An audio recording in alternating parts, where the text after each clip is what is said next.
देश की तमाम विपक्षी पार्टियां नरेंद्र मोदी को रोकने की कोशिश कई सालों से कर रही हैं।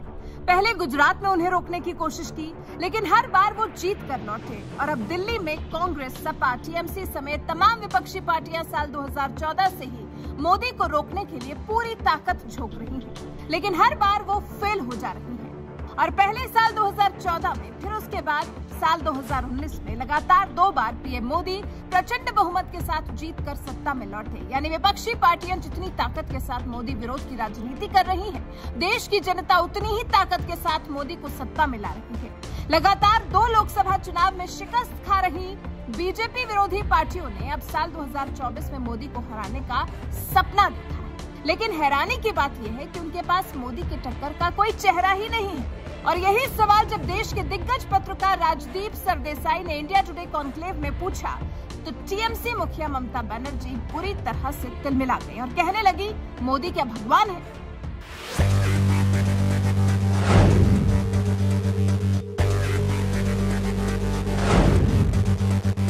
2024 के लोकसभा चुनाव की जंग अभी से तेज हो गई है। एक तरफ जहां मोदी के नेतृत्व में बीजेपी ने अभी से धुआंधार चुनाव प्रचार करना शुरू कर दिया है, तो वहीं दूसरी तरफ बिखरे हुए विपक्ष में आपस में ही खींचतान मची हुई है। ना तो उनके पास कोई बड़ा चेहरा है, ना तो कोई उनके पास ऐसा नेता है जो सभी विपक्षी पार्टियों को एक साथ लेकर चल सके, और ना ही कोई ऐसा करिश्माई नेता है जिसकी बात पूरा देश सुने। विपक्ष की इसी कमी की ओर ध्यान दिलाते हुए जब राजदीप सरदेसाई ने टीएमसी अध्यक्ष ममता बनर्जी से पूछा, बीजेपी के पास 2024 में मोदी, विपक्ष के पास कौन चेहरा होगा?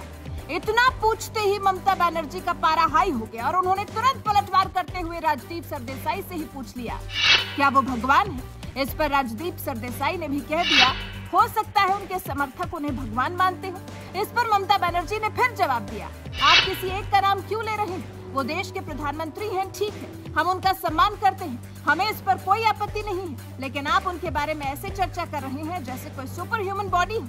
पीएम मोदी का नाम सुनते ही ममता बनर्जी एंकर राजदीप सरदेसाई पर ही टूट पड़ी और उन्हीं से पूछ लिया कि क्या वो भगवान है जो उन पर चर्चा कर रहे हैं।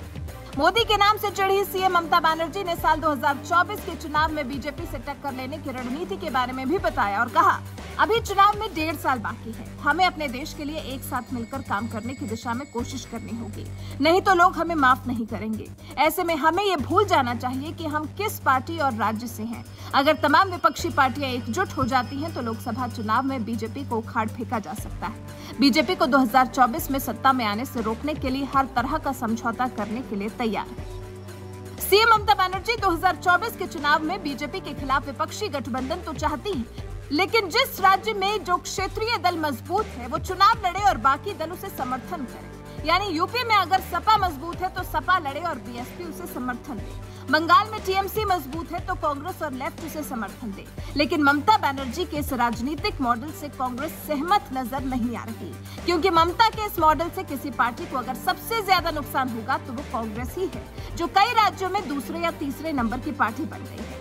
यही वजह है कि विपक्षी गठबंधन अभी तक मूल रूप नहीं ले सका है और कांग्रेस के बिना कोई भी विपक्षी एकता की बात करना भी बेईमानी ही होगी, क्योंकि बीजेपी के बाद दूसरी सबसे बड़ी वही पार्टी है, देश भर में उसका सियासी आधार है। इसी वजह से जब जब बीजेपी के खिलाफ विपक्ष ने एकजुट होने की कोशिश की तो कभी सीटों के बंटवारे पर गठबंधन टूटा तो कभी आपसी तालमेल की वजह से। ऐसे में 2024 में ये बिखरा हुआ विपक्ष क्या मोदी को टक्कर दे पाएगा? अपनी राय हमें कमेंट कर जरूर बताएं।